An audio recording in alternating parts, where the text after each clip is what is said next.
Hello guys, welcome back to our channel. So நேற்று ரெண்டு பயங்கரமான மேட்ச் கடைசி ஒரு வரும் போச்சு. அதில் மும்பை இந்தியன்ஸா பஞ்சாப் கிங்ஸா அப்படின்ற மாதிரி போயிட்டு, பஞ்சாப் கிங்ஸ் நான் ஒரு ஆள் இருக்க வரையும் நீங்கள் ஜெயிக்க முடியாதடா, நான் வச்சு செய்வேன்டா அப்படின்ற மாதிரி மும்பை இந்தியன்ஸோட நம்பிக்கையை வந்து ஸ்டெம்பு மூலியமா உடச்சி தீர்த்துட்டாரு ஒரு பக்கம் ஹர்ஷதீப் சிங். ஸோ மேட்சை பற்றி நம்ம மீம்ஸில் என்னெல்லாம் நடந்திருக்கு அப்படின்றத பார்க்கலாம். வீடியோ பிடிச்சிருந்தா ஒரே ஒரு லைக்கை போடுங்க. சரி, வாங்க போகலாம்.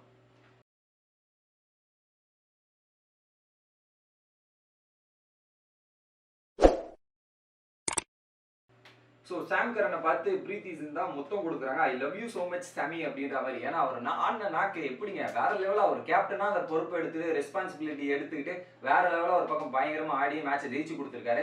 சந்தோஷப்படாமல் என்ன பண்ணுவாங்க? Arjun Tendulkar has bowled the joint most expensive over in IPL 2033. Arjun Tendulkar பார்த்தா தெரியாமல் பண்ணிட்டேன். தெரியாம பண்ணிட்டேன்னு அவர் ஓவர் தாங்க மிகப்பெரிய டர்னிங் பாயிண்ட் தான். ஸோ அந்த மேட்ச் பஞ்சாப் கிங்ஸ்ல இருந்து அங்கே போன மும்பை கிட்ட இருந்து பஞ்சாப் கிங்ஸுக்கு போன முக்கியமான ஓவரே அதுதான். ஸோ அந்த 11வது ஓவர் 31 ரன் வந்ததால அவங்க கடைசி 5 ஓவரில் மட்டும் 96 ரன் அடிச்சிருந்தாங்க. ஸோ மிக expensive over of the match turning point அந்த இடம் தான் நான் நினைக்கிறேன். From 116 in 15 overs to 214 in 20 overs, 96 runs in 5 overs leaked by Mumbai. நீங்க ஏதோ பெருசா சாதிச்சுட்டு பேசுறீங்க சாம் அர்ஜுன். நாங்க லாஸ்ட் ஓவர்ல 99 ரன்ஸ் அடிச்சிருக்கோம். அதுக்கு காரணமே இவர் தான் சார். ஆமா, கண்டிப்பா அர்ஜுன் இல்லைன்னா அந்த மேட்ச் அவ்வளவு தூரம் போயிருக்குமா அப்படின்றதே தெரியாது. ஸ்கோர் ஒரு 40, 50, 60, ஒரு 70 run majority அடிச்சிருப்பாங்க.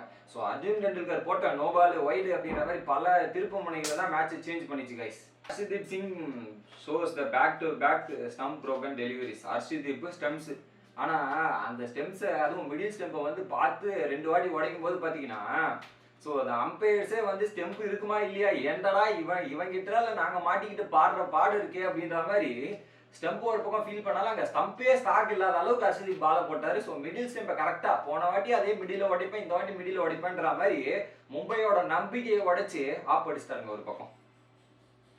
Harshdeep Singh broke 2 stems back to back balls. Harshdeep Tilak Vadra அப்படியே ஜாலியாக அப்படியே ஒரு சிரிச்சுட்டு ஒரு போஸ்ட் கொடுத்தாரு பார்த்தீங்க, வேற லெவலு. ஸோ அதை பார்த்தோன்னா ஆனால் பவுலருக்கு ரொம்ப சந்தோஷமா இருக்குங்க. ஒரு ஃபாஸ்ட் பவுலரை பொறுத்த வரையும் ஸ்டெம்போ போயிட்டு அந்த ஸ்டெம்போ உடச்சுன்னா அது கிடைக்கிற ஃபீலே தனி, வேற லெவல் ஃபீலிங்கில் தான் ஒரு பக்கம் ஹர்ஷதீப் இருக்காரு. ஹர்ஷதீப்பை பார்த்து அந்த ஸ்டெம்போ உடைச்சதை பார்த்து BCCI ரியாக்ட் பண்றாங்க.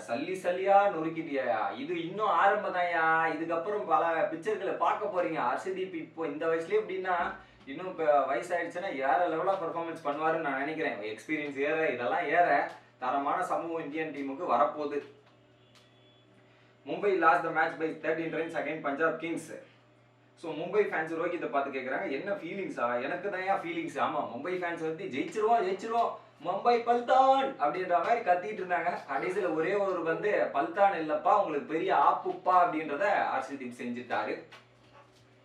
ஜெயிக்க வேண்டிய மேட்சை கடைசியில் இப்படி போட்ட விட்டுட்டோமே சூர்யா ரோஹித் டியூடு.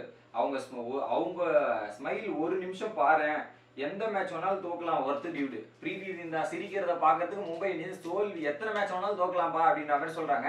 அந்த அளவுக்கு ரொம்ப சந்தோஷமா இருக்காங்க பிரீத்தி சிந்தா அண்ட் கோ. நேற்று மேட்சை ஜெயிச்சதும் மட்டும் இல்லாமல் ஒரு ரெக்கார்டை வந்து பஞ்சாப் கிங்ஸ் ஒரு டஃப்பான டீம் மும்பைக்கு எதிராக அப்படின்ற ரெக்கார்டும் ப்ரூவ் பண்ணியிருக்காங்க. ஸோ என்னன்னு பார்த்தீங்கன்னா, மும்பை வெர்சஸ் MI இந்த IPL. So even sevens overall பார்த்தோம் 30 மேட்ச்சில் 15 மேட்ச் மும்பையும் 15 மேட்ச் பஞ்சாப் கிங்ஸ் ஜெயிச்சிருக்காங்க. வான்கடே பொறுத்தவரையும் 10 மேட்ச்சில் 5 மேட்ச் மும்பையும் 5 மேட்ச் பஞ்சாபும் ஜெயிச்சிருக்காங்க. இது ஒரு மிகப்பெரிய ரெக்கார்டுங்க. ஸோ மும்பை இந்தியன்ஸ்ன்ற மாதிரி ஒரு 5 வாட்டி சாம்பியன்ஸ் டீமுக்கு எதிராக ஒரு டஃப் கொடுக்குற ஒரு டீமாக பஞ்சாப் கிங்ஸ் இருந்திருக்கானா அதுவே அவங்களோட சக்ஸஸ்ன்னு நினைக்கிறேன். வேற லெவலாக ஒரு பிராண்ட் ஆஃப் கிரிக்கெட் விளையாடி இருக்காங்க மும்பை இந்தியன்ஸ்க்கு எதிராக. என்ன மாதிரி ஒரு மும்பையே ஒரு சம்பவம் செய்யுதுன்னா பஞ்சாப் ஒரு கெத்து தானே அப்ப.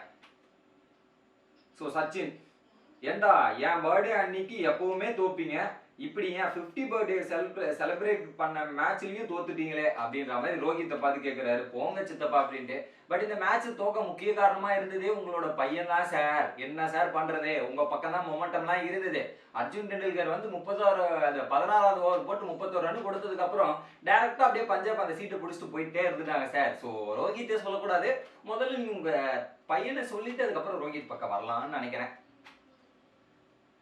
ஸோ இது ஹர்ஷதீப்போட அந்த 2 ஓவரை பார்த்துட்டு அதுக்கப்புறம் Mumbai MI with an useless loss on birthday. Okay Sachin, எனக்கு இன்னைக்கு ஹாப்பி பர்த்டேவே இல்லையே, நம்ம செலிப்ரேட் பண்ணுவோம் பாஜி. ஏன்னா அந்த ஹாப்பி பர்த்டே உங்களுக்கு இல்லை, பட் ஹர்ஷதீப் போடுறதால அவருக்கு மிகப்பெரிய பர்த்டேவா ஆயிடுச்சு. அது ஒரு மிகப்பெரிய வின்னா இருக்கு. ஸோ அந்த மாதிரி விக்கெட் எடுத்தா ஒரு ஸ்பாஸ் போலருக்கு இருக்கிற இதுவே வேற லெவல், அந்த சந்தோஷமே தனி. அதுவும் அந்த மிடில் ஸ்டெம்பை உடைக்கும் போது பார்த்தீங்கன்னா வேற லெவல் சந்தோஷத்துல இருந்திருப்பாரு ஹர்ஷதீப். அவ்வளவா செலிப்ரேட் பண்ணாலும் ஜாலியா இருந்திருப்பாருங்க ஒரு பக்கம். ஸோ பஞ்சாப் கிங்ஸ் சச்சின் சச்சின் அப்படின்றாங்க, சிம்ரன் சிம்ரன் அப்படின்ற மாதிரி சிம்ரன் சேங் அப்படின்ற மாதிரி சிம்ரன்.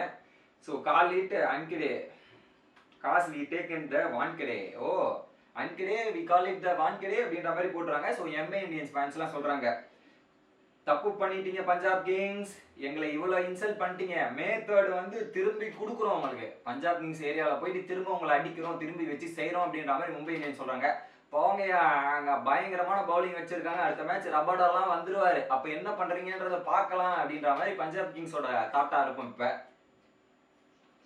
மும்பை ஃபேன்ஸ், நீங்க மட்டும் அவுட் ஆகாம இருந்தீங்கன்னா ஸ்கையை பார்த்து சொல்றாங்க, அவுட் ஆகாம இருந்தீங்கன்னா ஜெயிச்சிருப்பீங்க, இல்ல கொஞ்சம் டஃபா இருந்திருக்கும், பட் அவுட் ஆயிட்டீங்க, மேட்ச் தோத்துட்டீங்க. ஸோ அவர் எப்படியா இருந்தாலும் மேட்ச் முடிஞ்சு போச்சு, பவுலர் நல்லா போட்ட பவுலரை பத்தி பேசுவோம், அந்த வருத்தத்தை விட்டுருங்க அப்படின்ற மாதிரி தான் தோணும். பட் அவங்களால ஏத்துக்க முடியல, அந்த தோல்வியை ஏத்துக்க முடியல. ஆனா வேற லெவலில் ஒரு கிரிக்கெட் விளையாடினாருங்க ஒரு பக்கம் ஸ்கை. ஸோ இதுதான் அவருடைய பழைய ஃபார்ம், திரும்பி வந்துட்டாரு.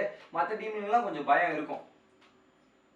2 ஸ்டம்ப்ஸ் பிரேக்கிங் பால் ஹர்ஷதீப், இது மும்பை இந்தியன்ஸ். அதான் அந்த ஷார்ட்பேட்டில் வந்து ஆர்யா வந்து இன்னொருத்தர் அடிப்பார்ல அந்த மாதிரி. ஸோ அடியாங்க, அது அந்த மும்பை இந்தியன்ஸ் டீமுக்கு ஓனர்ஸ்க்கு எல்லாத்துக்கும் விழுந்த பெரிய இடி, அந்த ஸ்டெம்பையே உடச்சி தள்ளுற மாதிரி, அவங்க தலையை உடச்சி தள்ளுற மாதிரி தள்ளி விட்டார் ஒரு பக்கம் ஒரு டீமையே. வேற லெவல். பஞ்சாப் கிங்ஸ் வந்து சாம் கரன், ஸோ நம்மளுக்கு காப்பாத்திக்கிறதுக்கு பேர் தான் ரவுடிஸ்னா, நான் ரவுடிசம் பண்ணுவேன், நான் ஒரு இன்னிங்ஸ் ஆடுவேன் அப்படின்ற மாதிரி பஞ்சாப் கிங்ஸ் கிட்டே சொல்லிட்டு ஒரு இன்னிங்ஸை எடுத்துட்டு போய் ஒரு மொமெண்டம் ஷிஃப்ட் ஆகிறதுக்கு மெயின் காரணமே ஸோ அந்த சாம் கரன் தான். சாம் கரன் இல்லைன்னா மேட்சே வேற மாதிரி திரும்பி இருக்கும். அந்த மொமெண்டத்தை டேக் ஓவர் பண்ணதுக்கு கேப்டனா பல ரெஸ்பான்சிபிலிட்டி எடுத்து ஆடின சாம் கரனுக்கு தான் கிரெடிட் கொடுக்கணும்.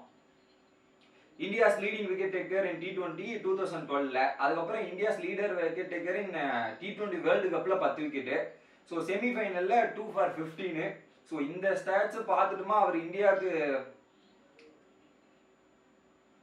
ஸோ இந்த ஸ்டாட்ஸ் எல்லாம் பார்த்துட்டு அவர் இந்தியாவுக்கு ஆடவே இல்லை, ஒண்ணுமே பண்ணலன்னு சொல்றீங்க. ஸோ இனிமேல் யாரும் சொல்லிடாதீங்க, அப்படி சொல்ற மாதிரி இருந்தால் இந்த ஒரு ஃபைனல் ஒரு பாருங்க. ஸோ அதை பார்த்தவொன்னே உங்களுக்கே நெத்தி அடியில் பதிலாக அவர் கொடுக்குற மாதிரி அந்த ஸ்டெம்பை கொடுத்துருக்காரு, பார்த்து தெரிஞ்சுங்க அப்படின்ற மாதிரி. ஸோ வேற லெவலாக போட்டிருக்காரு.